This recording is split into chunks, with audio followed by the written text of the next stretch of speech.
A farmer's daughter defended an elderly neighbor from scammers, but 2 days later, an FBI convoy surrounded their home. Before we continue, don't forget to subscribe to the channel, like the video, and comment where in the world you're watching from. Let's go. The morning mist clung to the rolling hills of Cedar Valley like a whisper of secrets yet to be told. 23-year-old Sarah Chen guided her weathered pickup truck down the gravel road that separated her family's organic farm from the Hendersons' property, the engine's familiar rumble mixing with the distant lowing of cattle. Her calloused hands gripped the steering wheel with the confident ease of someone who had been driving these back roads since she was tall enough to see over the dashboard. Sarah had inherited more than just her father's stubborn streak and her mother's quick wit.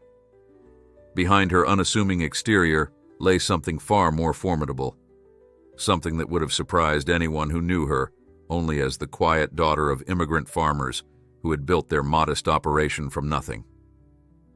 Her parents, David and Lin Chen, had arrived from Taiwan 30 years ago with little more than determination and a dream of honest work on American soil. What they hadn't shared with their neighbors, what they had carefully buried beneath layers of ordinary rural life, was that they were far from ordinary themselves. The Chen family's small farmhouse sat nestled between rows of organic tomatoes and sustainable herb gardens, looking every bit the picture of simple agricultural life. Solar panels glinted on the barn roof, a testament to their commitment to environmental responsibility, while the vegetable gardens displayed the meticulous care that had made their produce sought after at the local farmers' market. To anyone passing by, it was the epitome of the modern family farm. Successful but humble, prosperous but grounded. Sarah parked her truck in front of the Henderson place, noting immediately that something was wrong. Harold Henderson, 82 years old and sharp as a tack despite his age, always had his morning coffee on the front porch by 7 a.m. It was now 8:30, and the porch was empty. More troubling still was the presence of a sleek black sedan parked in the driveway, its windows tinted dark enough to hide its occupants.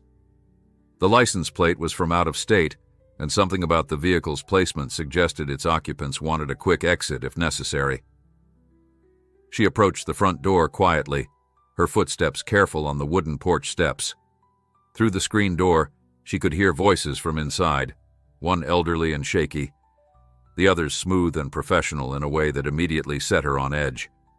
Her hand instinctively moved to her pocket, where she kept her phone, but something made her pause and listen first.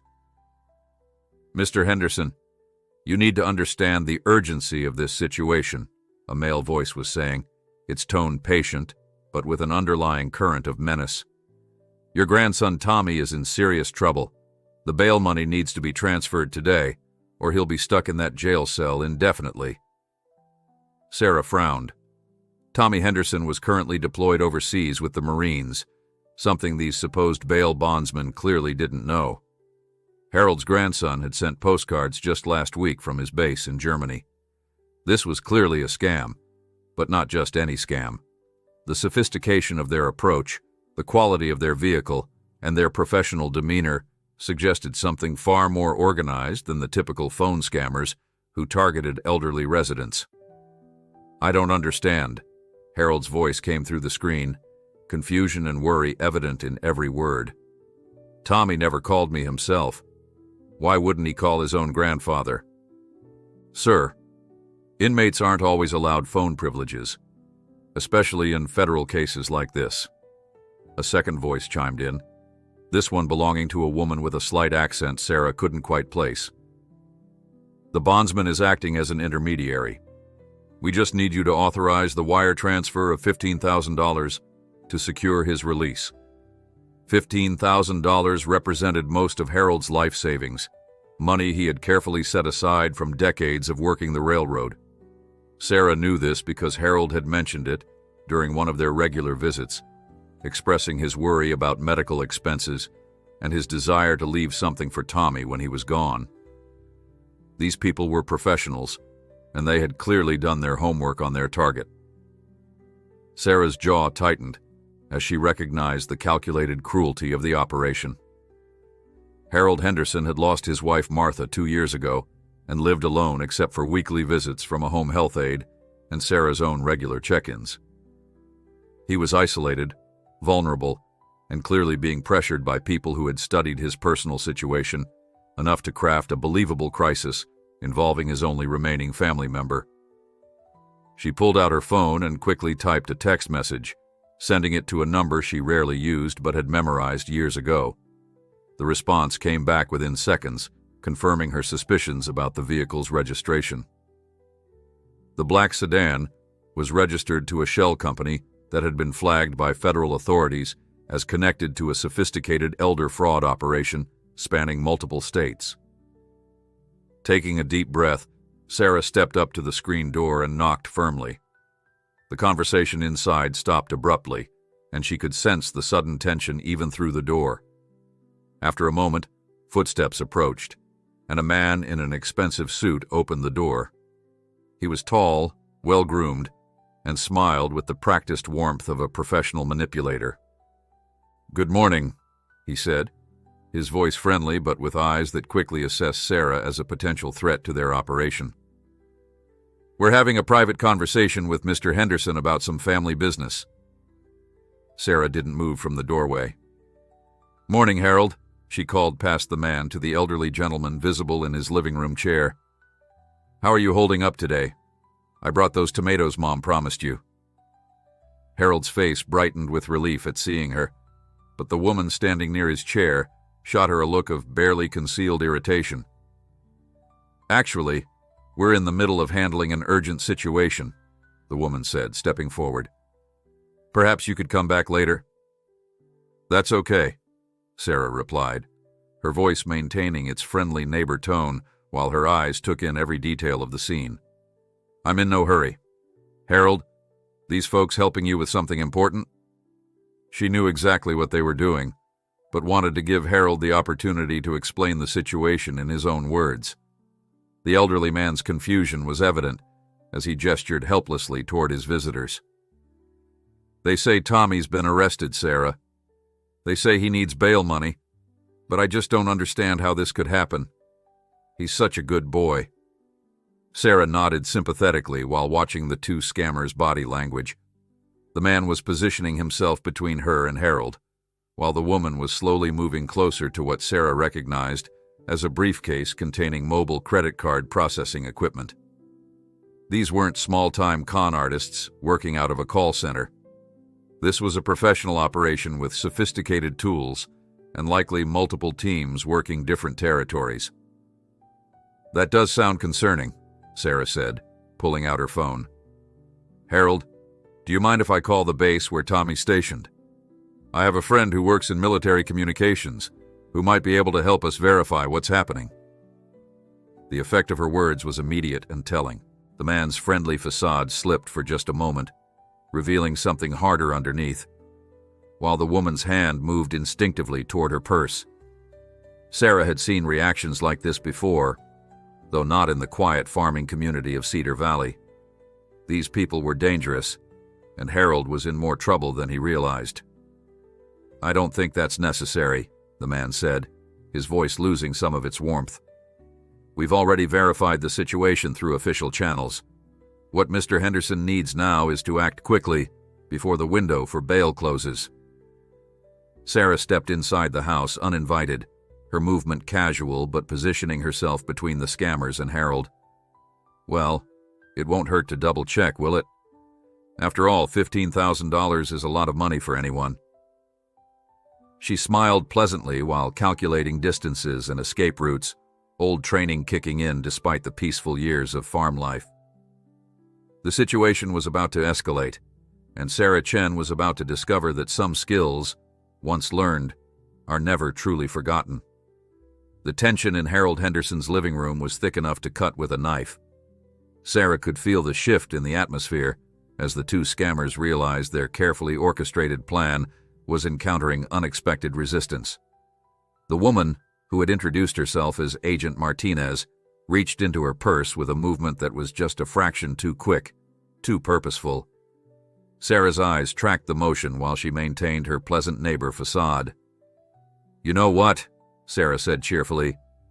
"Let me just give Tommy's unit a quick call. I'm sure his commanding officer would want to know about any legal troubles one of his Marines might be facing." She began scrolling through her phone contacts, knowing full well that Tommy Henderson was safely stationed in Germany and completely unaware that his grandfather was being targeted by sophisticated criminals. The man in the expensive suit stepped closer, and Sarah caught a glimpse of something under his jacket that confirmed her growing suspicions. These weren't just con artists with fake badges and smooth tongues. They were armed, professional, and clearly prepared for situations where their usual manipulation tactics might fail. "Miss," the man said, his voice now carrying an edge that hadn't been there moments before, "I think you're interfering with official business here. Mr. Henderson has already agreed to cooperate with our investigation." Harold looked confused and frightened, his weathered hands shaking slightly as he held a stack of papers the scammers had brought. Sarah could see official-looking letterhead and what appeared to be legal documents, all designed to lend credibility to their elaborate deception. The level of detail in their fraud was impressive and terrifying in equal measure. "Oh, I'm not interfering," Sarah replied, her tone remaining friendly while her body language subtly shifted into a more defensive posture. "I'm just being a good neighbor. Harold, did these folks show you any official identification when they arrived?" The elderly man blinked, clearly trying to remember through his confusion and worry. "They showed me badges," he said slowly, "and these papers about Tommy's arrest. They said time was running out." Sarah nodded sympathetically, while noting that the woman was now standing near Harold's computer, where financial information might be stored. The briefcase she had spotted earlier was indeed equipped with mobile credit card processing equipment, suggesting they were prepared to handle the transaction immediately once they had Harold's banking information. "That's good that they showed you badges," Sarah said. "Harold, would you mind if I took a quick look at them? I work with law enforcement sometimes through our farm's security consulting." It was a carefully crafted lie that contained just enough truth to be believable. The Chen family did indeed consult on agricultural security, though their expertise ran much deeper than most people realized. The man's eyes hardened, and Sarah saw his hand move slightly toward his jacket. "I'm afraid our identification is classified, given the sensitive nature of this federal investigation," he said. "What we need now is for Mr. Henderson to complete the bail transfer so we can resolve this situation." Sarah smiled warmly while mentally cataloging every detail of the room's layout, the positions of the suspects, and potential weapons or improvised tools within reach. "Of course, I understand about classified investigations. My family has experience with federal agencies. Harold, before you transfer any money, maybe we should call your bank just to make sure the transaction is handled properly. Banks sometimes have special procedures for large transfers." The suggestion hit its mark. The woman's professional composure cracked slightly, and she exchanged a quick glance with her partner. Sarah had effectively offered Harold a way to verify the transaction through official channels, which would immediately expose their fraud. "Actually," the woman said, stepping closer to Harold's chair, "the transfer needs to be handled through our secure system to protect the integrity of the investigation. Banking institutions aren't equipped to handle this type of sensitive federal transaction." Sarah's phone buzzed with a text message. Without looking at it, she knew it was the response to her earlier inquiry about the vehicle registration. The confirmation that these were professional criminals operating across state lines meant that Harold was in immediate physical danger, not just financial risk. "Harold," Sarah said, her voice taking on a slightly more serious tone, "I'm wondering if you might want to call Tommy's unit yourself, just to hear his voice. I bet he'd want to know that people are trying to help him." The suggestion was the final straw. The man in the suit took a step towards Sarah, his hand now clearly reaching for something under his jacket. "Miss, I think it's time for you to leave. This is official federal business, and your interference is potentially obstructing justice." Sarah stood her ground, positioning herself more directly between the scammers and Harold. "Actually, I think I'll stay. Harold, why don't you come over here by me while we sort this out?" That's when the woman made her move. Instead of continuing the charade, she dropped all pretense and pulled out what appeared to be a modified tablet device. "Mr. Henderson, we need you to enter your banking information right now. This situation has become urgent, and we can't afford any more delays." The change in her demeanor was dramatic and immediate. Gone was the sympathetic federal agent, replaced by someone clearly comfortable with intimidation and pressure tactics. Sarah realized they had moved beyond sophisticated fraud into something that bordered on extortion. Harold, sensing the shift in atmosphere, looked terrified. "I don't understand what's happening," he said, his voice trembling. "Are you really helping Tommy, or—" "Harold," Sarah said firmly, "these people are not federal agents. They're scammers, and Tommy is safe on his military base in Germany. You don't owe them anything." The man's hand emerged from his jacket, holding not a badge or identification, but something far more concerning. Sarah's training kicked in as she quickly assessed the threat level and calculated her options. Harold was elderly and confused. The nearest neighbors were too far away to hear any commotion, and these criminals were clearly prepared for violence if their elaborate fraud failed.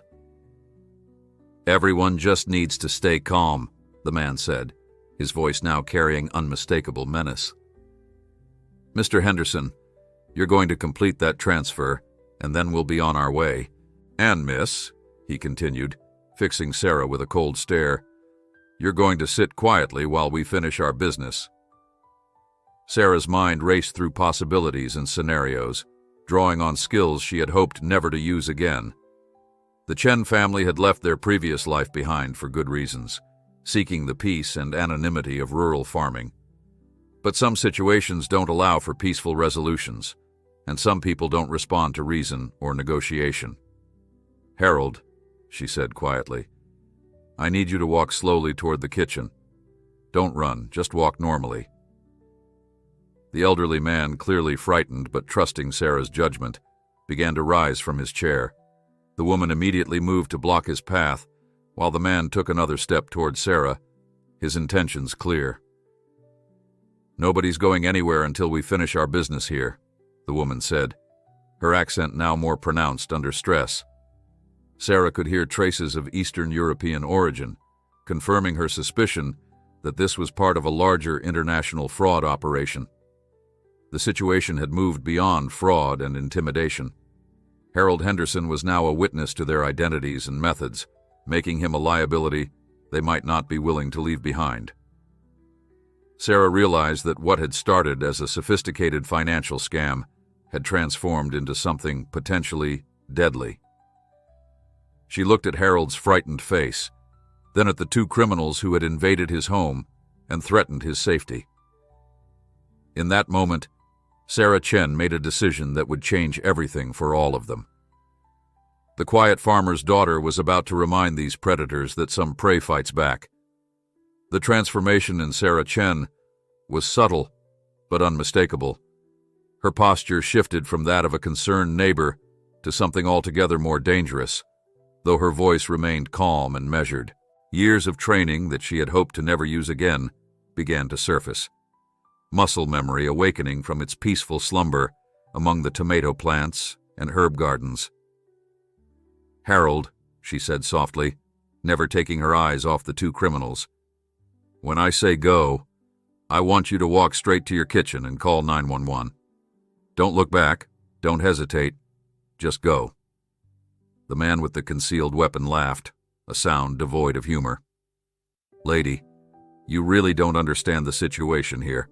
Nobody's calling anyone. This is going to end one of two ways. Either the old man transfers the money and we leave quietly, or things get very unpleasant for both of you." Sarah's eyes quickly scanned the room, noting the positions of furniture, potential weapons, and escape routes. Harold's living room was typical of an elderly widower, comfortable but cluttered, with family photos covering the mantelpiece and a lifetime of accumulated possessions filling every corner. The front door was 15 feet away, but the woman had positioned herself to block that exit. The kitchen doorway offered a better option, leading to a back door that opened onto Harold's garden. "You know," Sarah said conversationally, "I'm curious about something. How many elderly people have you done this to? How many scared, confused seniors have you terrorized in their own homes?" The woman's eyes flashed with irritation. "Enough talking.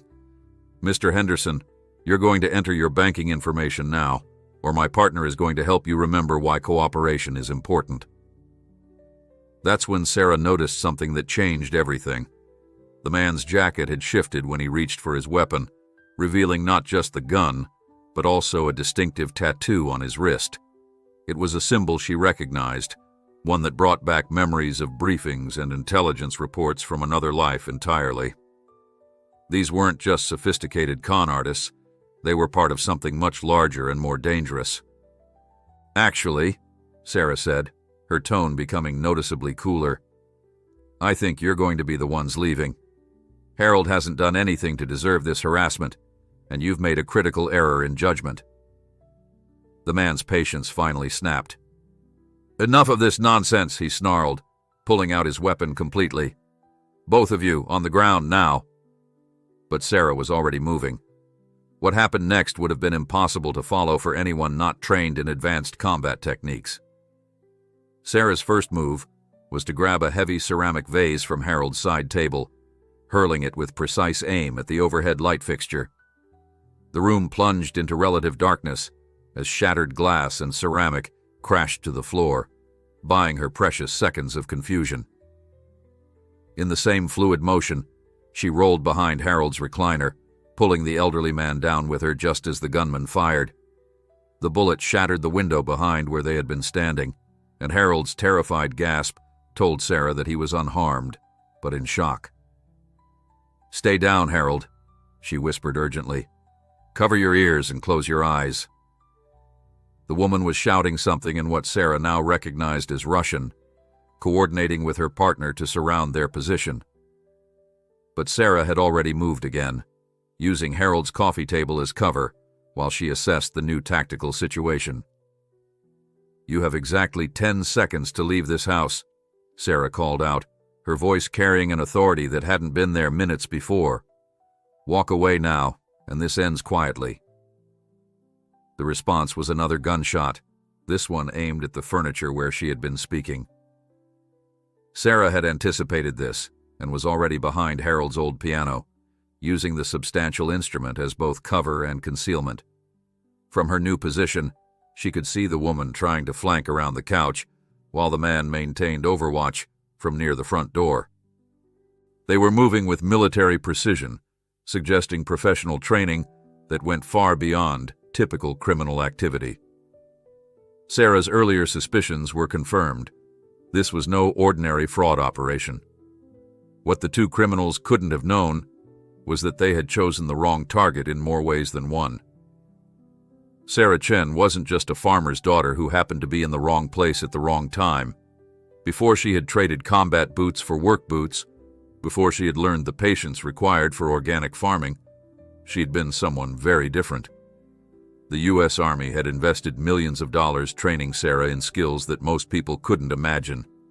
Counterintelligence, advanced tactical operations, and specialized combat techniques had been her world for 8 years before she had burned out on the constant danger and decided to seek peace in the quiet rhythms of agricultural life.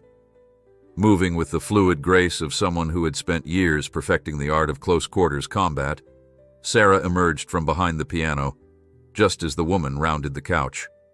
The confrontation was brief and decisive, a precisely executed disarming technique followed by a pressure point strike that dropped the criminal unconscious before she could cry out. The man, hearing the commotion but unable to see clearly in the dim light, made the mistake of moving away from his defensive position by the door. Sarah was waiting for him, using Harold's narrow hallway to her advantage. In confined spaces, superior training mattered far more than superior firepower. The struggle lasted less than 30 seconds. When it was over, Both criminals were unconscious on Harold's living room floor, their weapons secured, and their identifications scattered across the coffee table they had been using to display their fraudulent documents. Harold Henderson, who had lived through the Korean War and thought he had seen everything life could throw at him, stared in amazement at his young neighbor. Sarah was checking the criminal's pockets for additional weapons and identification, her movements methodical and professional.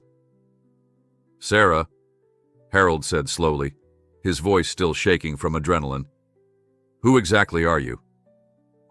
She looked up from her search, and for a moment Harold saw something in her eyes that spoke of experiences far removed from the peaceful world of organic farming. "I'm your neighbor, Harold. That's all that matters right now." Her phone was already in her hand, dialing a number that wasn't 911. "This is Chen," she said when the call connected. "I need a cleanup team and federal pickup for 2 suspects involved in elder fraud. International connections suspected, Russian speakers, professional-level training." Harold listened in growing amazement as Sarah provided precise details about the situation, using terminology and protocols that sounded like something from a spy movie. When she hung up, she knelt beside him with the same gentle concern she had always shown during her regular visits.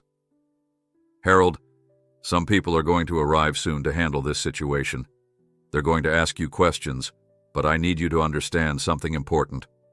What happened here today is over, but it's also the beginning of something much bigger." She gestured toward the unconscious criminals. "These people weren't just targeting you randomly. They're part of an organized operation that's been preying on elderly people across multiple states.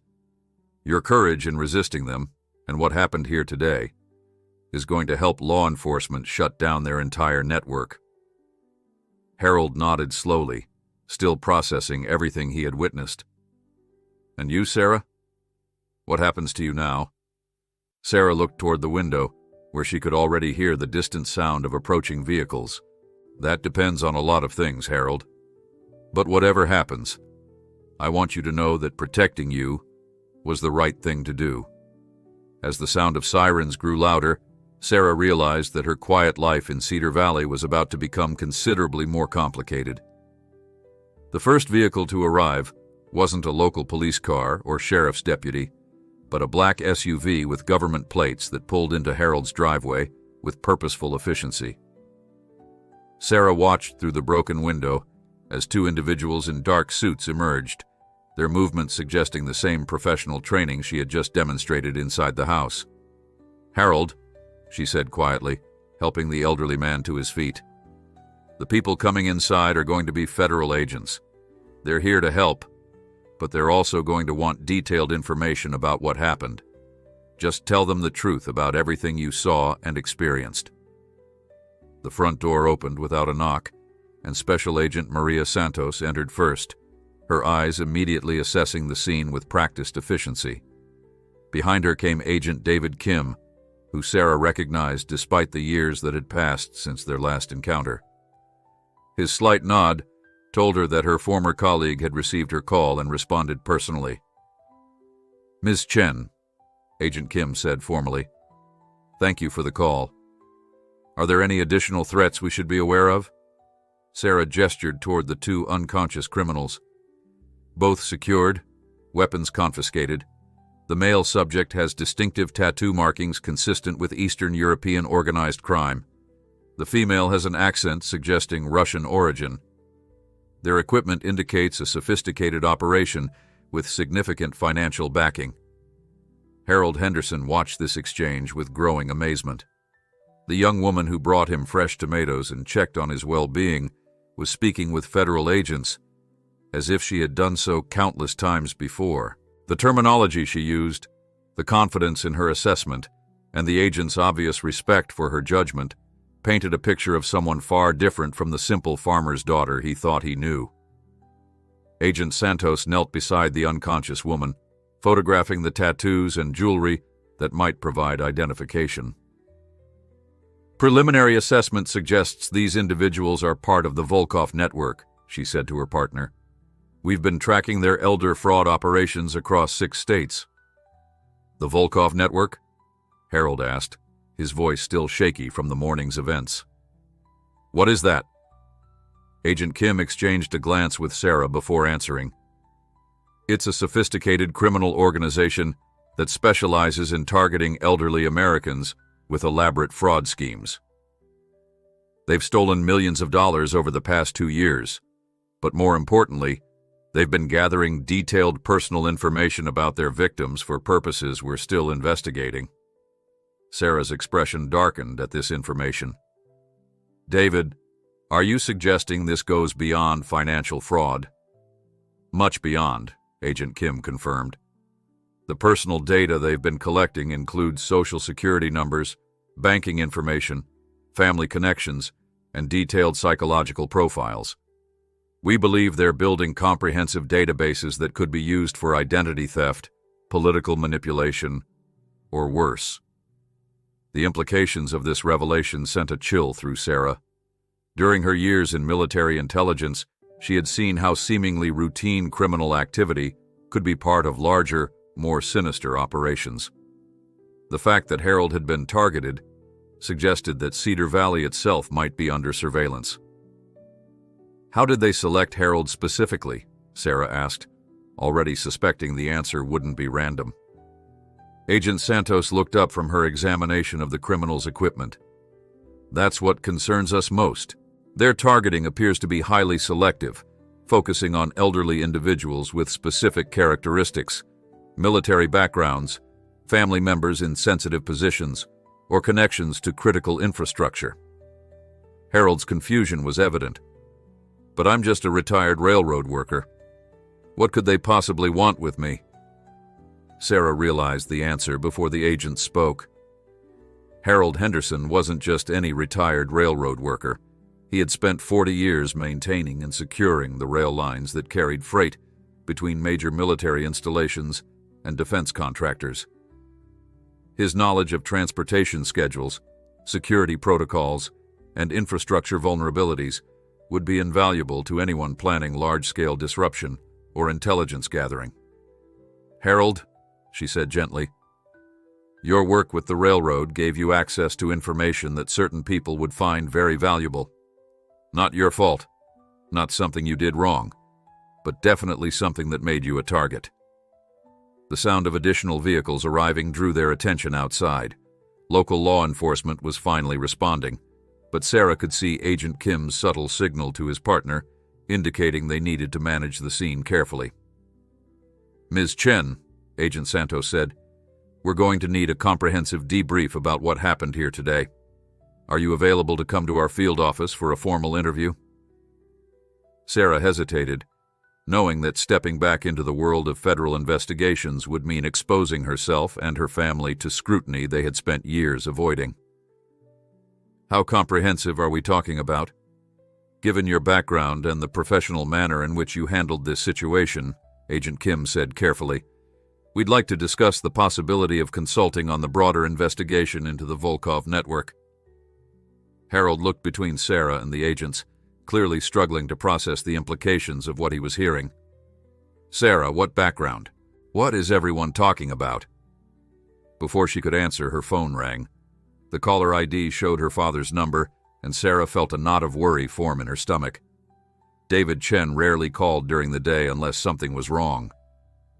"Dad," she answered, stepping away from the group.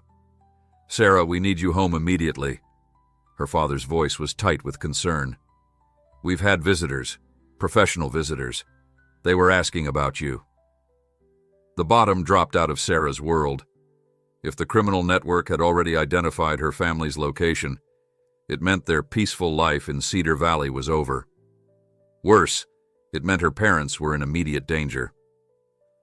"I'm on my way," she said, ending the call. Turning to Agent Kim, she saw understanding in his eyes. "Your family?" he asked quietly. "They're compromised," Sarah replied, her mind already shifting into operational mode. "David, I need protection details dispatched to my parents' location immediately. And I need to know everything you've learned about the Volkov network's capabilities and reach." Agent Santos overheard the exchange. "Ms. Chen, Are you suggesting this criminal organization has identified you as a threat and is now targeting your family in retaliation? I'm not suggesting anything, Sarah said grimly. I'm telling you that my cover is blown, my family is in danger, and we need to move fast if we want to stay ahead of whatever comes next. Harold, who had been listening to this exchange with growing alarm, stepped forward. Sarah, I don't understand most of what's happening here, but I know you put yourself at risk to protect me. If there's anything I can do to help, anything at all, you just say the word. Sarah looked at the elderly man who had unknowingly become the catalyst for exposing a much larger threat. Harold, the best thing you can do is cooperate fully with these agents and stay somewhere safe until this is resolved. Agent Kim was already coordinating with local law enforcement and calling for additional federal resources. Sarah, we can have a protective detail at your family's farm in 20 minutes. But I need to know, are you prepared to come back in? This situation is bigger than a simple fraud case now. Sarah looked around Harold's living room, taking in the shattered glass, the evidence of violence, and the unconscious criminals who represented just a small part of a much larger threat. She thought about her parents, who had sacrificed so much to build their peaceful life, and about the quiet community that had embraced their family. I never wanted to come back, she said quietly. But it looks like the choice has been made for me. Outside, more vehicles were arriving, and Sarah could see the beginning of what would become a major federal investigation. Harold Henderson's simple morning had become the opening move in what promised to be a complex and dangerous game. The farmer's daughter was about to become something else entirely. The drive back to the Chen family farm felt like the longest 20 minutes of Sarah's life. Agent Kim followed in his government SUV, while additional federal vehicles formed a protective convoy behind them. As they crested the hill overlooking her family's property, Sarah's trained eyes immediately began cataloging potential threats and defensive positions, skills she had hoped to never need again in this peaceful valley. The Chen farm spread across 40 acres of carefully tended organic crops, with the main house nestled among mature oak trees that provided both beauty and natural concealment. Solar panels glinted on the barn roof, and neat rows of vegetables stretched toward the horizon. To any casual observer, it was the picture of sustainable agriculture and rural prosperity. But Sarah now saw it through different eyes, noting sightlines, approach routes, and vulnerable areas that could be exploited by hostile forces. Her parents were waiting on the front porch, their posture tense but controlled. David Chen, 62 years old with silver-streaked hair and calloused hands, stood with the bearing of someone accustomed to both physical labor and command responsibility. Beside him, Lin Chen maintained the graceful composure that had served her well in two very different careers. To their neighbors, they were successful immigrant farmers who had achieved the American dream through hard work and determination. The truth was considerably more complex. Sarah parked and approached her parents, noting immediately that her father's stance suggested he was armed, and her mother's position provided clear views of all approach routes. The federal agents hung back, giving the family space for their reunion while maintaining overwatch of the surrounding area. "How bad is it?" Sarah asked without preamble. David's expression was grim. 3 men in expensive suits, driving a vehicle with diplomatic plates. They claimed to be conducting a routine agricultural inspection, but their questions had nothing to do with farming. They wanted to know about our family history, our connections to government agencies, and specifically about you. Lynn stepped forward, her voice carrying the slight accent that remained after 30 years in America. "They knew things, Sarah. Details about our life before we came here. Information that should have been buried so deep that no one could find it." Sarah felt a chill that had nothing to do with the morning air.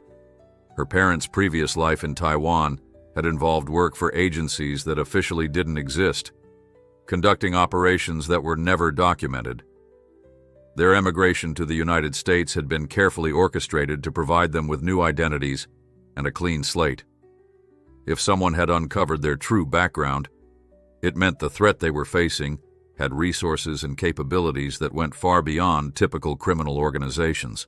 Agent Kim approached cautiously, showing proper respect for the family's need to assess the situation privately. "Mr. and Mrs. Chen, I'm Agent Kim with the FBI. We spoke briefly on the phone. Are you ready to discuss what happened here this morning?" David nodded, his weathered features showing the strain of the morning's events. "Come inside. We have much to discuss, and some of it shouldn't be shared in the open." The Chen family's kitchen was warm and welcoming, with herbs drying from the ceiling beams and the lingering aroma of Lin's morning tea. But as they gathered around the solid wooden table that had hosted countless family meals and business discussions, the atmosphere was anything but comfortable. "The men who came here this morning weren't conducting any agricultural inspection," David began, his voice steady but concerned. "They were intelligence operatives, possibly Russian, definitely well-trained. They had photographs of Sarah, detailed information about our farming operation, and most disturbing of all, they knew about Taiwan." Sarah exchanged glances with Agent Kim, both understanding the implications immediately. "Dad, did they make any direct threats?" "Nothing overt," Lin replied, pouring tea with hands that were perfectly steady despite the circumstances. "But they made it clear that they knew our history and that Sarah's activities this morning had not gone unnoticed. They suggested that cooperation would be beneficial for everyone involved." Agent Kim leaned forward, his expression serious. "Mr. and Mrs. Chen, I think it's time we discussed your daughter's background and how it relates to the current situation. The Bureau has been tracking the Volkov network for months, but today's events suggest they're more sophisticated and better informed than we realized." Sarah looked at her parents, seeing the weight of difficult decisions in their eyes. They had sacrificed careers, homeland, and identities to build a safe life for their family, now that safety was threatened by forces they had hoped to never encounter again. "David," Sarah said to Agent Kim, "my parents' background is classified at levels that require more authorization than you probably have. But what I can tell you is that the Volkov network's interest in our family goes beyond retaliation for this morning's incident." Her father nodded slowly. "Sarah, show him the photographs." Sarah retrieved a manila envelope from a kitchen drawer, spreading several surveillance photos across the table. They showed her family's daily routines over the past several weeks. David working in the fields, Lynn at the farmer's market, Sarah making her regular visits to Harold Henderson. "They've been watching us," Sarah explained to Agent Kim. "These photos were taken with professional equipment from concealed positions. Whoever is behind this operation has been planning something involving our family for quite some time." Agent Kim studied the photographs, his expression growing more concerned with each image. "This level of surveillance requires significant resources and coordination. We're not dealing with a simple criminal organization anymore." Lynn set down her teacup with deliberate precision. "Agent Kim, there's something else you need to understand. The agricultural inspection story was just cover. What they really wanted was information about the other families in this valley." "Other families?" Agent Kim asked. "Agent Kim," David said carefully, "Cedar Valley has become home to quite a few people who value privacy and quiet lives. People who might have had previous careers in sensitive areas. The kind of people who would be valuable targets for foreign intelligence operations." Sarah felt the pieces clicking into place in her mind. They're not just targeting elderly people for fraud. They're mapping the entire community, identifying retired intelligence personnel, military veterans, and anyone else who might have valuable knowledge or capabilities. The implications were staggering. If a hostile intelligence service had identified Cedar Valley as a concentration of former government personnel, the entire community was at risk. Worse, they could be planning something that would use the residents' knowledge and backgrounds against American interests. Agent Kim was already reaching for his phone. "I need to contact my supervisors immediately. This has just escalated from a criminal investigation to a potential national security threat. As he stepped away to make his calls, Sarah looked at her parents across the kitchen table, where they had shared thousands of meals and made countless decisions about their new American life. "We can't stay here," she said quietly. "Whatever they're planning, our presence puts everyone in the valley at risk." Lynn reached across the table to take her daughter's hand. "Running won't solve this, Sarah. These people have found us once, and they'll find us again. Perhaps it's time to stop running and start fighting back." David nodded in agreement. "Your mother is right. We've spent 30 years building this life, this community. We're not going to let foreign operatives destroy it without a fight." Outside, Agent Kim was coordinating with federal agencies, while additional security personnel took positions around the farm. Sarah realized that within hours, her quiet agricultural life would be transformed into something resembling a military command center. The question now wasn't whether they would fight, but how many enemies they would face, and whether their peaceful valley community was prepared for the storm that was coming.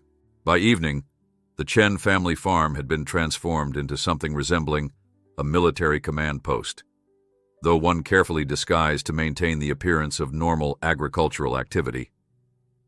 Federal agents in casual clothing worked alongside farm equipment, while sophisticated surveillance technology was concealed among the solar panels and irrigation systems that had always been part of the property's legitimate operation.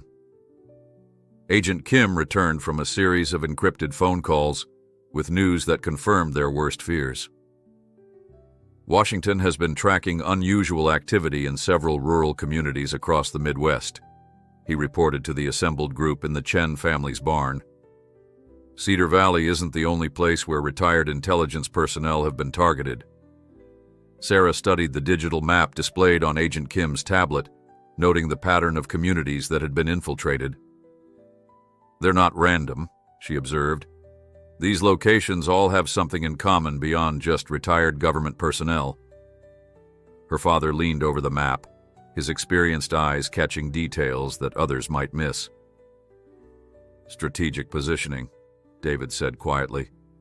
"Every one of these communities is located near critical infrastructure, military bases, transportation hubs, power generation facilities." Lynn nodded from her position near the barn's main entrance, where she maintained overwatch of the surrounding area. Despite her 60 years and 20 years of peaceful farming, she moved with the fluid awareness of someone whose training had never truly faded. "It's not just intelligence gathering," she added. "They're positioning assets for some kind of coordinated operation." Agent Kim's phone buzzed with an urgent message. As he read it, his expression grew increasingly grave. "We've just intercepted communications suggesting that tonight's events at Harold Henderson's house were supposed to be the final intelligence gathering phase. Something big is planned for tomorrow." "Tomorrow is Saturday," Sarah said, her mind racing through possibilities. "The farmers' market, the community picnic. Half the valley will be gathered in one location." The implications hit everyone simultaneously. If hostile operatives had been mapping the community and identifying key personnel, a large gathering would provide the perfect opportunity for mass kidnapping, assassination, or worse. "How many people are we talking about?"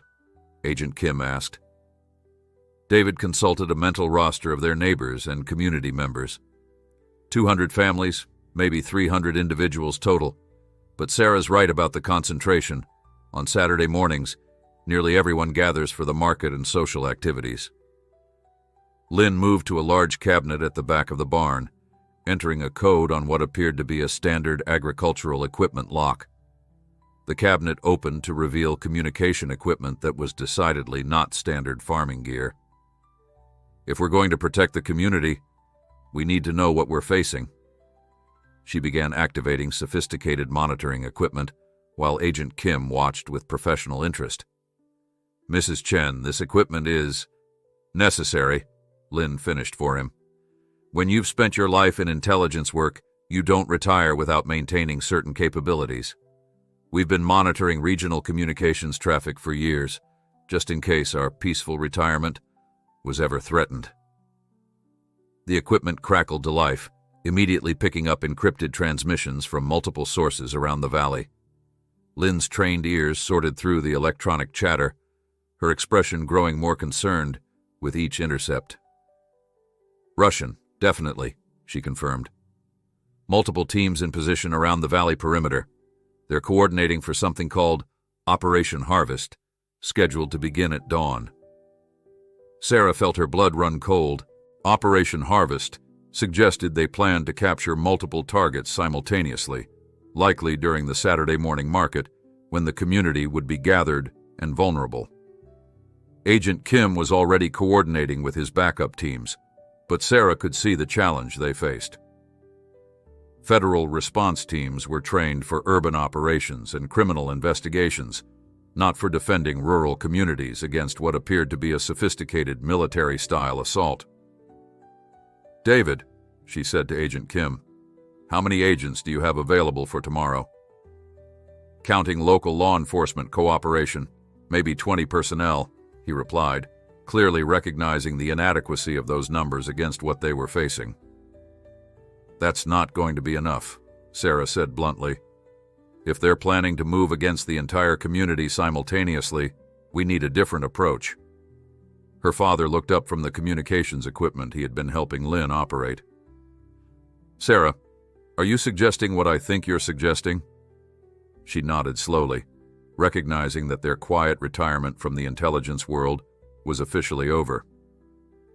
"The community has resources that Agent Kim's team doesn't know about. People with training, experience, and most importantly, intimate knowledge of this terrain." Lynn finished noting the latest intercepts and turned to face the group. "I've identified at least 6 separate teams positioning around the valley tonight. Professional movement patterns, military-grade equipment. This isn't a criminal operation anymore. It's an invasion." Agent Kim stared at the equipment and the casual competence with which the Chen family operated it. "Just what exactly were you people before you became farmers?" David and Lynn exchanged a look that spoke of shared experiences and difficult decisions made years before. "The kind of people who know how to fight back when our adopted country is threatened," David replied simply. Sarah moved to another section of the barn, removing carefully concealed panels to reveal equipment that definitely hadn't come from any agricultural supply company. "Agent Kim, my parents and I aren't the only ones in this valley with interesting backgrounds, but we're going to need official cooperation if we're going to coordinate an effective defense." "What kind of cooperation?" Agent Kim asked, though his tone suggested he was beginning to understand the scope of what they were proposing. "The kind where you trust that some of your fellow Americans know how to protect their community, even if their methods aren't exactly standard bureau procedure," Sarah replied, checking equipment that she hadn't touched in years. Outside, the peaceful sounds of evening on the farm were interrupted by Lynn's voice from the communications station. "Contact. I'm detecting movement on the North Ridge. Multiple vehicles, lights out, approaching slowly." Sarah checked her watch. It was barely 9 p.m., which meant the hostile forces were moving ahead of their stated timeline. "They're not waiting for tomorrow morning. They're coming tonight." Agent Kim immediately began coordinating with his surveillance teams, while Sarah and her parents quickly secured their equipment and prepared for what was about to unfold. "Harold," Sarah said suddenly, realizing the elderly man's vulnerability. "He's still at his house. If they're moving tonight, he's completely exposed." Her father was already moving toward equipment she hadn't seen him touch in 20 years. "Not just Harold," David said grimly. "If they're advancing their timeline, it means they're planning to neutralize witnesses before morning." Lynn coordinated with the federal surveillance teams, while Sarah and her father prepared for immediate deployment. The peaceful farm family was transforming into something altogether more formidable, drawing on skills and training that most of their neighbors had never suspected. "Agent Kim," Sarah said, slipping into tactical gear that fit her far too well for someone who claimed to be just a farmer. I hope you're ready to see how Cedar Valley protects its own." Outside, the first shots of what would become a very long night began to echo across the peaceful valley. The invasion of Cedar Valley had begun, but the invaders were about to discover they had chosen the wrong community to target. The gunfire that shattered the peaceful evening air of Cedar Valley came from the direction of Harold Henderson's property, confirming Sarah's worst fears. Through the sophisticated communication equipment her mother was operating, they could hear the coordinated chatter of multiple assault teams moving into position throughout the valley. "3 teams converging on the Henderson place," Lynn reported, her voice steady despite the gravity of the situation. "2 more teams moving toward the Mitchell farm, and at least 1 team approaching the Kowalski property." Sarah's mind raced as she recognized the pattern. Harold Henderson, Colonel Mitchell, and Dr. Kowalski, all elderly residents with military or intelligence backgrounds who lived in isolated properties that would be easy to attack and difficult to defend. "They're taking out the experienced personnel first," she realized aloud. "Eliminate the people most likely to organize effective resistance, then move against the rest of the community." Agent Kim was coordinating frantically with his limited federal resources, but Sarah could see the mathematics of the situation. 20 federal agents, even with local law enforcement support, couldn't protect a community spread across dozens of square miles against coordinated military-style attacks. "David," her father said, using her real name as he prepared equipment that definitely wasn't agricultural, "it's time to activate the network." Sarah nodded, understanding immediately. Cedar Valley's peaceful farming community harbored a secret that even Agent Kim was only beginning to suspect. Over the past decade, the area had quietly become home to numerous retired intelligence officers, special operations veterans, and other former government personnel who had chosen rural life for its privacy and tranquility.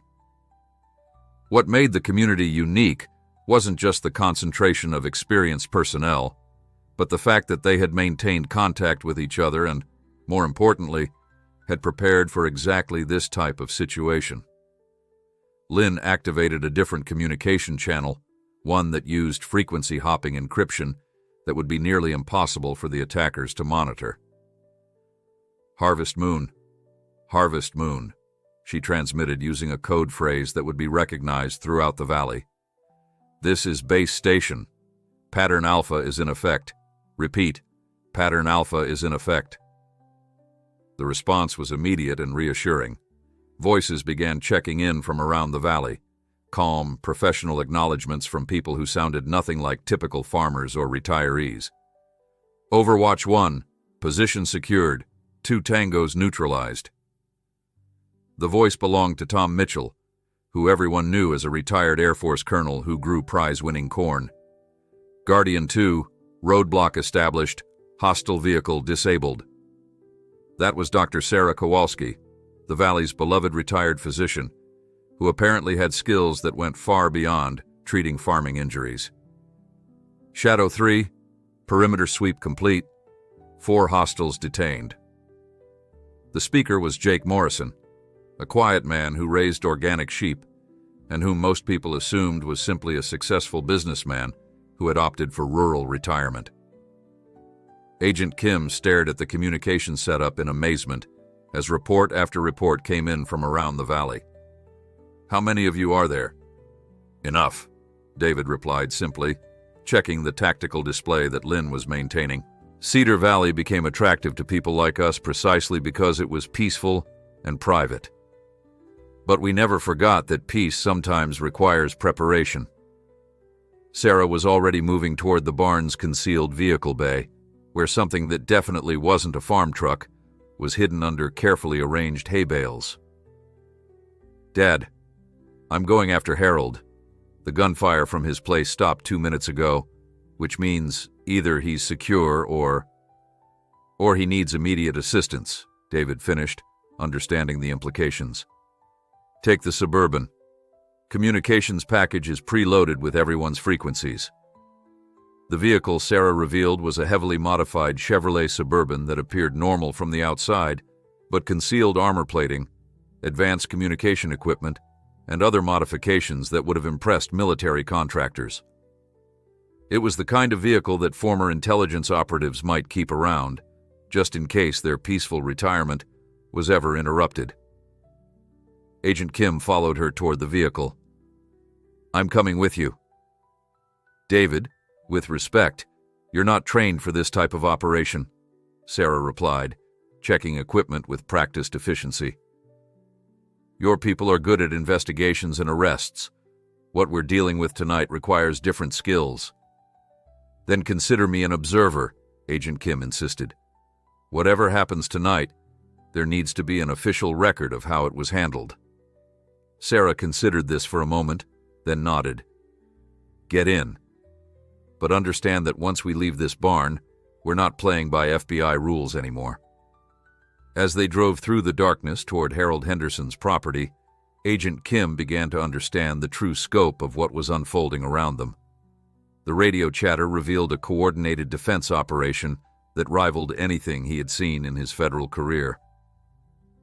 "Position 7. This is Shepherd 4. Hostile sniper team neutralized, recovering equipment for intelligence analysis. Base station. Guardian 2 reporting. Perimeter sweep reveals professional-grade surveillance equipment. These people have been watching us for weeks. All stations, Overwatch 1. Aerial reconnaissance shows additional vehicles approaching from the east. Pattern Bravo authorization requested." Lynn's voice came through clearly on the command channel. "Overwatch 1. Pattern Bravo is authorized. All stations, implement Phase 2 defensive protocols." Sarah explained as she navigated the dark country roads with the confidence of someone who knew every curve and hill. Pattern Alpha was immediate response and containment. Pattern Bravo means we shift from defensive to offensive operations. "Offensive operations?" Agent Kim asked, though he was beginning to suspect the answer. "David, these people didn't just stumble onto our community randomly. They've been planning this operation for months, gathering intelligence, positioning assets, and preparing to either kidnap or eliminate people whose knowledge could be valuable to hostile foreign governments." She paused at an intersection, checking her tactical display before continuing. "The question isn't whether we have the right to defend ourselves. The question is whether we're going to let them escape to try this somewhere else." Through the darkness ahead, they could see the glow of emergency lighting around Harold Henderson's property. As they approached, Sarah's radio crackled with an update that sent relief flooding through her. "Rescue 1. This is Shepherd 7. Package is secure. Elderly gentleman is safe and unharmed. 5 tangos neutralized. 2 detained for questioning." Harold was alive, which meant the community's rapid response had been successful. But as Sarah parked near the emergency vehicles that had responded to the scene, she could see that the real battle was just beginning. Agent Kim stared at the scene before them. Professional-looking operatives in tactical gear were being processed by people who appeared to be farmers and retirees, but moved with military precision. Evidence of a significant firefight was visible, but the hostile forces had clearly been overwhelmed by defenders who knew the terrain and had been prepared for exactly this type of assault. "Sarah," Agent Kim said quietly, "just what exactly has the FBI stumbled into tonight?" She looked at the federal agent who was witnessing the transformation of a peaceful rural community into something resembling a special operations task force. "The kind of situation where retired intelligence officers stop being retired, David. Welcome to Cedar Valley's real security network." In the distance, explosions and gunfire continued as the community's hidden defenders engaged hostile forces throughout the valley. The invasion was failing, but Sarah knew that capturing or neutralizing the assault teams was only the beginning. Someone had ordered this operation, and they would want to know why it had failed so spectacularly. Dawn was breaking over Cedar Valley as Sarah and Agent Kim surveyed the aftermath of what would later be classified as one of the most successful community defense operations in domestic counterintelligence history. The peaceful farming community had repelled a coordinated assault by over 30 professional operatives, capturing 22 prisoners and neutralizing the rest with minimal civilian casualties.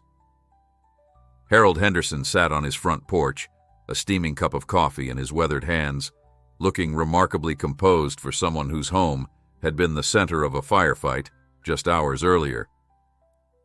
Tom Mitchell, the retired Air Force colonel who grew prize-winning corn, was briefing Agent Kim on the tactical situation while simultaneously coordinating the secure transport of captured enemy equipment. "The intelligence value of what we've recovered is extraordinary," Mitchell was explaining, gesturing toward tables full of sophisticated communications gear, weapons, and documents.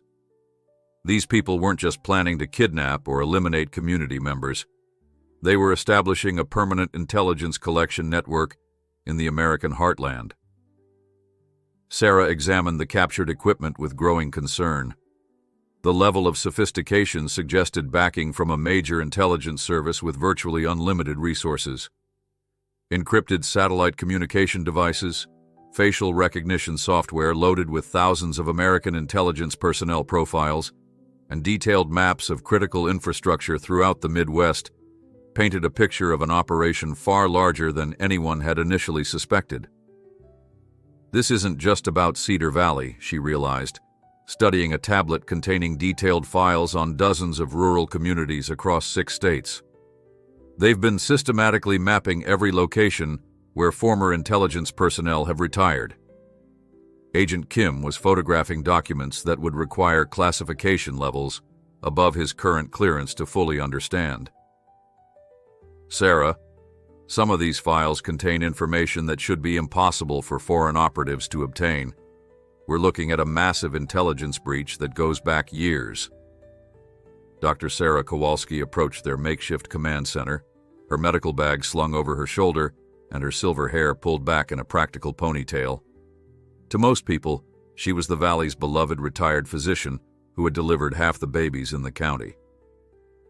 Agent Kim was learning that she was also a former CIA medical officer who had spent 20 years providing cover for operations in Eastern Europe. "The prisoners are ready for questioning," she reported in the calm tone she might use to discuss a patient's condition. "Interesting mix of nationalities, but they're all carrying documentation suggesting Russian intelligence connections. More concerning is their medical records. These people have been receiving regular pharmaceutical treatments that enhance stress tolerance and pain resistance." "Enhanced interrogation resistance," Sarah translated grimly. "Someone invested serious resources in preparing these operatives for capture." Lin Chen's voice crackled over the communication network from the family farm, where she was coordinating intelligence analysis with federal agencies that Agent Kim didn't even know existed. "Sarah, we're receiving priority communications from Washington. Pattern Charlie authorization has been requested." Sarah paused in her examination of the captured equipment. Pattern. Charlie was the community's designation for federal intervention at the highest levels, something they had hoped would never be necessary. "What does Pattern Charlie mean?" Agent Kim asked, noting the sudden tension in Sarah's demeanor. "It means that what happened here tonight has attracted attention at levels where operations like this get classified for decades," Sarah replied. "David, I think you're about to discover that the FBI's investigation into elder fraud was just the visible tip of something much larger." As if summoned by her words, the distinctive sound of heavy helicopters began approaching from the east. Agent Kim looked up to see a formation of military aircraft that definitely weren't part of any FBI response protocol he knew about. Tom Mitchell lowered his binoculars and shook his head with rueful amusement. "Well, there goes the neighborhood's peaceful anonymity. Those are Pentagon birds, which means someone in Washington is taking this situation very seriously." The helicopters settled into the fields around Harold Henderson's property with military precision, disgorging personnel who moved with the unmistakable bearing of elite special operations forces. Sarah recognized the unit insignia and felt a familiar mixture of pride and apprehension. Her former colleagues from military intelligence were arriving to take control of a situation that had escalated far beyond local law enforcement capabilities. A figure separated from the arriving personnel and approached their position with purposeful strides. Even at a distance, Sarah recognized Colonel Marcus Webb, her former commanding officer and one of the architects of the military's most sensitive counterintelligence operations. "Agent Kim," Sarah said quietly, "I need you to understand something before Colonel Webb takes over this scene. What you've witnessed tonight isn't just a community defending itself. You've seen the activation of a domestic intelligence network that officially doesn't exist." Agent Kim stared at her, finally beginning to grasp the true scope of what he had stumbled into. "You're telling me that Cedar Valley is some kind of unofficial intelligence asset?" "I'm telling you that when experienced intelligence personnel retire, they don't necessarily stop being useful to their country," Sarah replied. "They just become more discreet about how they serve." Colonel Webb reached their position, his sharp eyes taking in the scene with professional assessment. Despite the early hour and the chaotic circumstances, he appeared perfectly composed and ready for business. "Agent Chen," he said formally, using Sarah's old military designation. "Outstanding work tonight. The defensive operation exceeded all expectations, and the intelligence recovery is beyond what we hoped for." "Colonel," Sarah replied, snapping briefly into the military bearing that felt both foreign and familiar after years of farm life. "The community response was exemplary, but we're dealing with a threat assessment that goes well beyond initial parameters." Webb nodded, gesturing toward the captured equipment and prisoners. "The preliminary analysis confirms your assessment.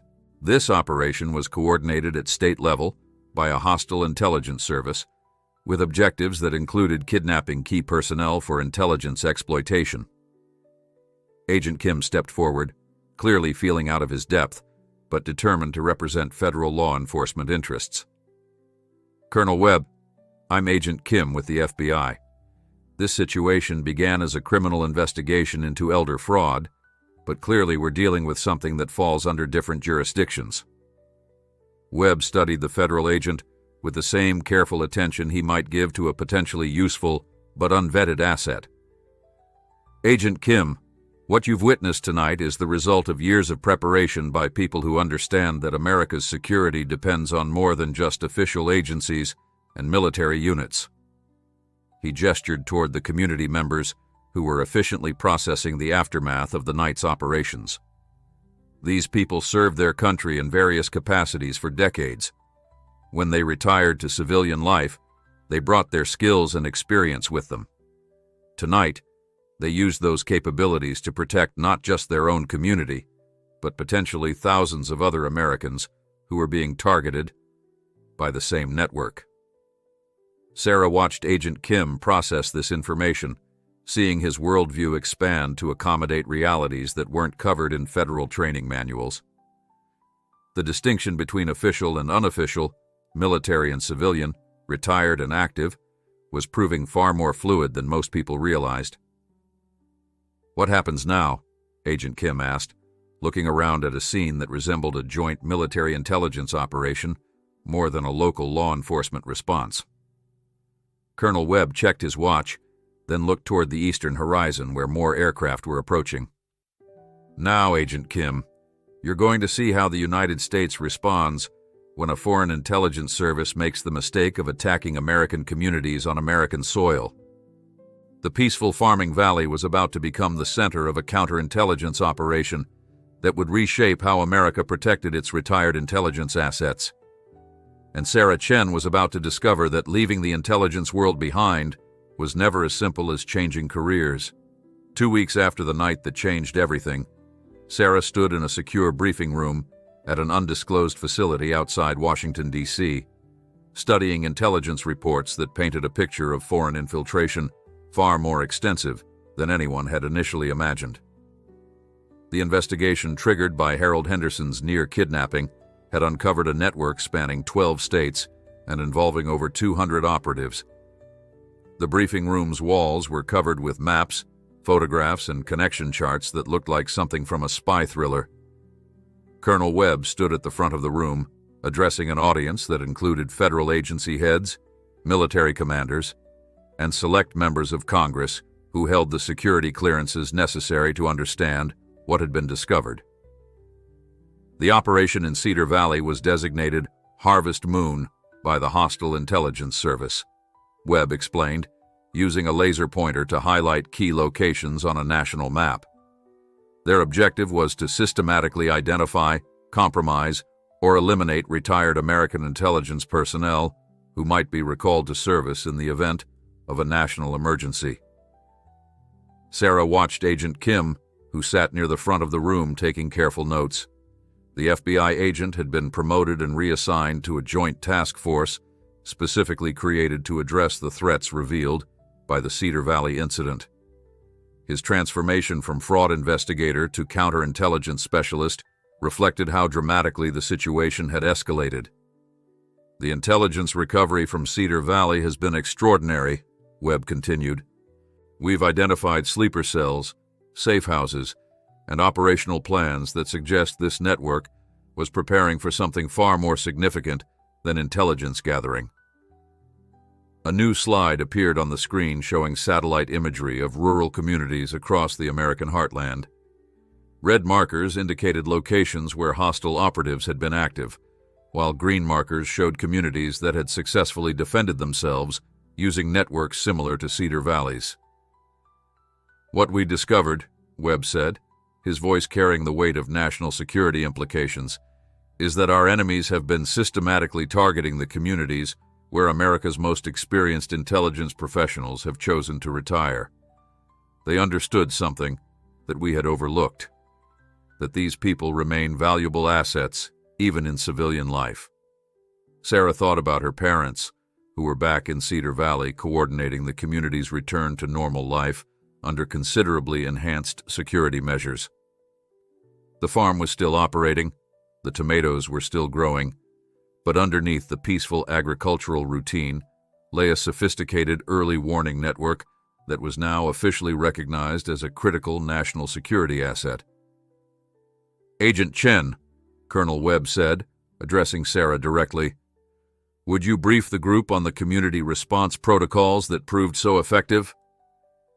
Sarah moved to the front of the room, feeling the weight of attention from some of the most powerful people in American intelligence and national security. She thought about Harold Henderson, who was now back to his morning coffee routine on his front porch, though with considerably more sophisticated security than most people realized. The key to Cedar Valley's successful defense wasn't just the presence of experienced personnel, she began, clicking to a new slide that showed the community's organizational structure. It was the integration of that experience into what appeared to be normal civilian life. She gestured toward photographs of farmers' markets, community picnics, and volunteer fire department meetings. Every social gathering, every community organization, every neighborhood watch meeting served a dual purpose. We maintained our civilian lives while creating an intelligence and security network that could activate immediately when threatened. A hand raised from the audience. Agent Chen, how many communities have similar capabilities? Sarah exchanged a glance with Colonel Webb before answering. More than our enemies suspected, fewer than we need. The Cedar Valley model is being studied for implementation in other locations where retired intelligence personnel have concentrated. The briefing continued with technical details about the captured equipment, the interrogation results from the detained operatives, and the international implications of what had been discovered.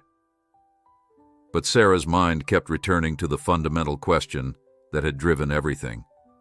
How does a free society protect itself without becoming the thing it's trying to defend against?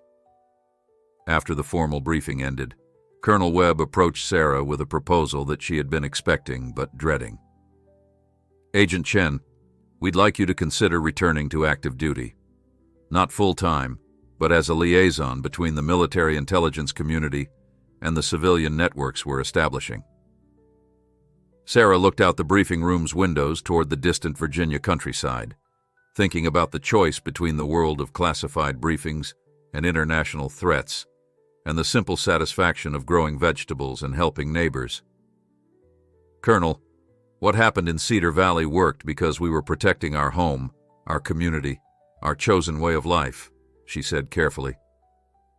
If you turn it into just another military operation, you'll lose what made it effective.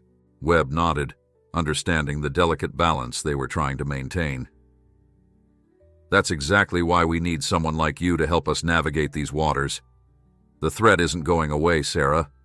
If anything, it's escalating. As if to emphasize his point, an aide entered the briefing room with an urgent message. Webb read it quickly, his expression growing grave. "What is it?" Sarah asked, recognizing the look of someone receiving bad news about operational developments. 3 more communities were hit last night, Webb replied. Professional operations, well coordinated, targeting the same demographic profile as Cedar Valley. But these communities didn't have defensive networks in place. Sarah felt a chill as she realized the implications. The attack on Cedar Valley hadn't been an isolated incident or even the culmination of the hostile intelligence operation. It had been a test case, and when it failed, the enemy had simply moved on to softer targets. "How many casualties?" she asked, though she dreaded the answer. 14 Americans kidnapped, 6 killed resisting capture, Webb replied grimly. All retired intelligence personnel with knowledge that could compromise ongoing operations if they're successfully interrogated. The weight of responsibility settled heavily on Sarah's shoulders. She thought about Harold Henderson, safe in his home because she had chosen to intervene. She thought about the other communities that didn't have the preparation and coordination that had saved Cedar Valley. "Colonel," she said, making a decision that would change her life once again, "I'll take the liaison position, but with conditions." "Name them." "First, the civilian networks maintain their independence and their community character. They're not military units, and they shouldn't be run like military units. Second, we focus on defense and early warning, not offensive operations. And third, we prioritize protecting existing communities over expanding the program." Webb considered these conditions, recognizing both their wisdom and their limitations. "Agreed. But understand that you'll be walking a tightrope between military necessity and civilian autonomy." As Sarah prepared to leave the briefing facility and return to Cedar Valley, she received a phone call that brought everything into sharp personal focus. It was Harold Henderson, calling to tell her that he had decided to stay in his home rather than relocate to a more secure facility, as some agencies had recommended. "Sarah," the elderly man's voice came through clearly, "I've been thinking about what happened, and I want you to know something. When those people came to my house that morning, I was just a scared old man who didn't understand what was happening. But when you showed up, when you stood between me and those criminals, I wasn't alone anymore." His words carried the weight of everything that had transpired since that morning, when she had knocked on his screen door. "That's what made the difference," Harold continued. "Not the fancy equipment or the military training or the government agencies. It was the fact that neighbors look out for each other. Don't let them turn that into something complicated and bureaucratic." As Sarah prepared to return to Cedar Valley to begin her new role, she carried Harold's words with her like a compass pointing toward the balance she would need to maintain. The farmer's daughter had become something else, but she was determined not to lose sight of what mattered most. 6 months after the night that transformed Cedar Valley from a peaceful farming community into a model for domestic security networks, Sarah Chen found herself in Harold Henderson's kitchen, sharing morning coffee and discussing the day's farm work, just as they had before everything changed. But beneath the comfortable routine lay subtle differences that spoke to how profoundly their world had shifted. Harold's kitchen now featured a discreet communication panel hidden behind a false panel near the coffee maker. Sarah's phone contained encryption capabilities that would have impressed military contractors. And outside the window, solar panels that looked identical to those on every other farm in the valley concealed sophisticated surveillance equipment that monitored approaches from every direction. "Your tomatoes are coming in beautifully this year," Harold observed, stirring his coffee with the same careful attention he'd always shown. Lynn's teaching at the community college seems to be popular too. Sarah smiled at the casual reference to her mother's new role. Lynn Chen's position as an agricultural science instructor provided perfect cover for training community members in what the official reports called enhanced situational awareness and emergency response protocols. What she actually taught was how ordinary citizens could recognize and report intelligence-gathering activities while maintaining the normal rhythms of rural life. "Dad's enjoying the consulting work as well," Sarah replied, referring to David Chen's new role as a security advisor to farming communities across the Midwest. His expertise in agricultural protection had become suddenly valuable as more communities recognized the need for discreet defensive planning. Through the kitchen window, Sarah could see the Chen family farm in the distance, where her parents continued growing organic vegetables while simultaneously coordinating a network that now spanned 17 states. The integration of intelligence work and agricultural life had proved more natural than anyone had expected. Harold set down his coffee cup and studied Sarah with the sharp eyes that had first recognized something unusual about his young neighbor. "You're different now, you know. More settled. When you first came back from those government meetings, you looked like someone trying to balance on a tightrope. Now you look like someone who's found solid ground." Sarah considered his observation as she watched a federal surveillance aircraft make its routine morning pass over the valley, disguised as an agricultural monitoring flight. The balance Harold mentioned had taken months to achieve, requiring constant negotiation between military necessity and civilian autonomy. "I think I finally figured out how to serve my country without losing who I am," she said. "The trick was remembering that protecting people like you is why the work matters in the first place." Her phone buzzed with a message from Agent Kim, who had become her primary liaison with federal law enforcement.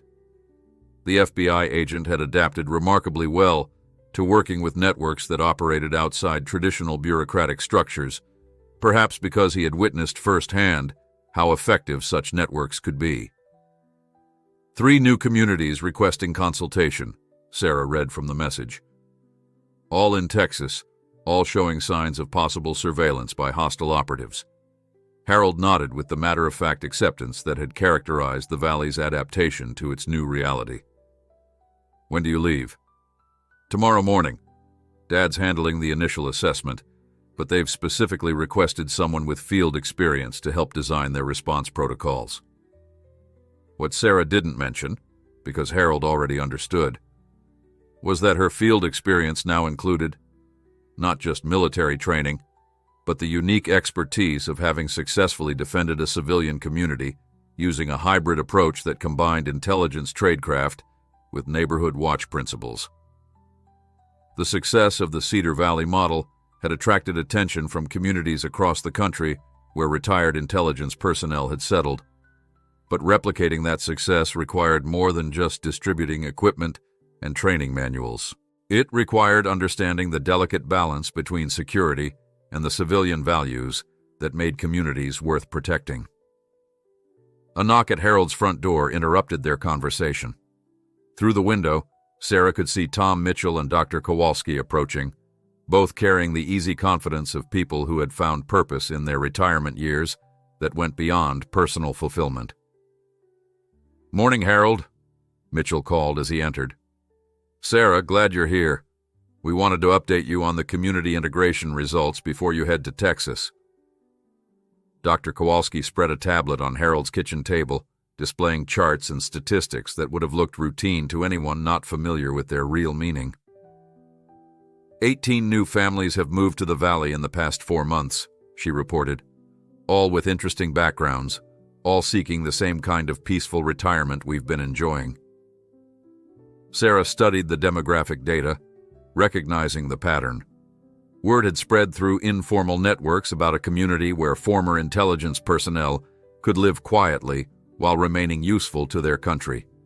Cedar Valley was becoming a model, not just for security, but for how retired professionals could maintain their sense of purpose. "Any concerns about operational security?" Sarah asked, balancing the need for community growth against the risks of too much attention. "We're being careful," Mitchell assured her. "Every new family goes through the same integration process we developed after the incident. Community involvement, gradual introduction to enhanced protocols, and most importantly, genuine commitment to the agricultural lifestyle." Harold chuckled at this. Amazing how quickly people take to farming when they understand its cover for more interesting work.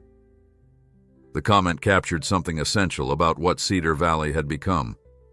The farming wasn't just cover, it was genuine agricultural work that provided both economic foundation and operational legitimacy. But it was also something more, a way of life that grounded the community's security mission in values worth defending. Sarah's secure phone rang with a call from Colonel Webb, bringing news that would affect communities far beyond Cedar Valley. "Agent Chen, we've received intelligence suggesting a major escalation in hostile activities targeting retired personnel. The success of defensive networks like yours has apparently prompted our enemies to develop new approaches." "What kind of approaches?" Sarah asked, stepping outside for privacy, while Harold and the others continued their discussion. "Political and legal pressure, mainly. Attempts to characterize community defense networks as militia activities that require federal oversight. The goal appears to be forcing these networks into the open, where they can be more easily monitored and disrupted." Sarah felt a familiar tension as she recognized the challenge they would face. The effectiveness of networks like Cedar Valley's depended on their unofficial status and their integration into normal civilian life. Official recognition might provide resources and legitimacy, but it would also expose them to bureaucratic control and hostile surveillance. "Colonel, what's our response?" "That's what we need to discuss. The Secretary of Defense wants to formalize the program, provide official funding and oversight, but you've argued consistently that formalization would destroy what makes these networks effective." Looking back toward Harold's kitchen, where 3 retired intelligence professionals were planning community activities that doubled as security operations, Sarah understood what was at stake. The balance they had achieved between civilian life and national service was fragile, dependent on maintaining the appearance and reality of normal community life. "Colonel, I'll be back from Texas next week. Let's schedule a meeting to discuss how we protect what we've built here while adapting to new threats." As she ended the call and returned to Harold's kitchen, Sarah reflected on the journey that had brought her to this point. A simple act of neighborly concern had revealed threats to national security, triggered counterintelligence operations, and ultimately created a new model for how America could protect itself in an age of hybrid warfare. But at its core, the story remained what it had always been: neighbors looking out for each other, communities protecting their own, and ordinary citizens proving that extraordinary circumstances could reveal extraordinary capabilities. Harold looked up as she rejoined the group, his weathered face showing the contentment of someone who had found his place in a larger purpose. "Everything all right, Sarah?" "Everything's fine, Harold," she replied, meaning it. "Just making sure we stay ahead of the people who think they can intimidate communities like ours." Outside, the morning sun climbed higher over Cedar Valley, illuminating fields of vegetables and solar panels, community gardens and concealed sensors, the everyday life of a farming community that had quietly become something more while never forgetting what mattered most. The farmer's daughter had learned to be many things, but she had never stopped being a neighbor first.